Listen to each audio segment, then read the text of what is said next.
What's going on, everybody? Welcome to the channel. I just got done watching Godzilla Minus One. This was a movie that I was really intrigued by, mostly because I'm not the biggest fan when it comes down to foreign films, but this one captured my attention. And when it comes to Godzilla movies, we haven't had the best ones. There's not one that I will say is the best Godzilla movie that I have seen. I can officially say that now.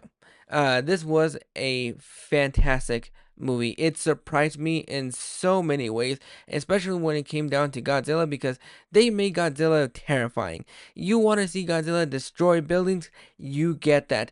This movie deals with a lot of characters that you actually give a shit about, and that's something that the MonsterVerse has been lacking when it comes down to their characters. Is you get tossed these characters that you quite frankly don't really care about, and you're supposed to.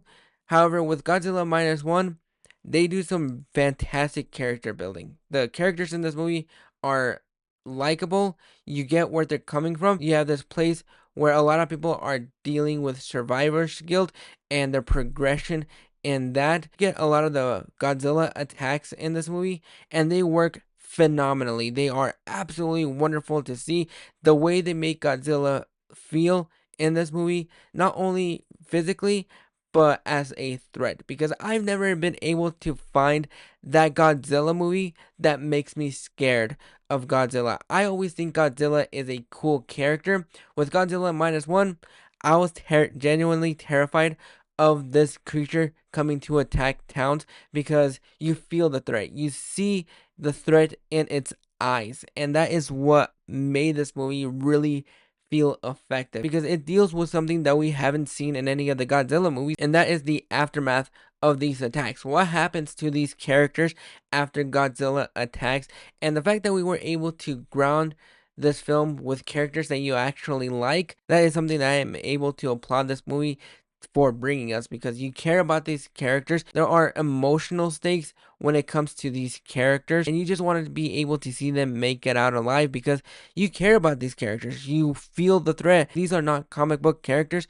Anybody can die at any given point and not come back, and that's something that I really loved and appreciated, is that you feel the threat. They made Godzilla feel terrifying. I was afraid of Godzilla every single time that he popped up, and while I really enjoyed a lot of the action sequences, I loved it when Godzilla was able to wreck shop and just go to town on these towns. Loved a lot of those action sequences. They were handled fantastically. But then once Godzilla leaves, we're dealt with the aftermath and seeing how these characters survive. It was just an effective movie that moved me from beginning to end.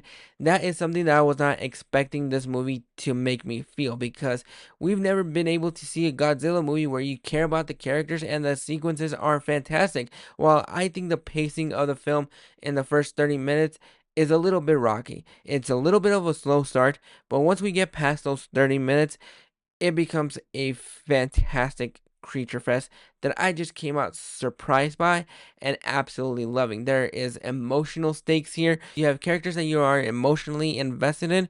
You have some heartbreaking sequences.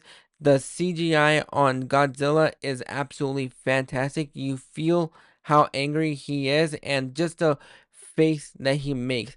Fantastic. The way they use his fire breathing powers. Absolutely loved all of that.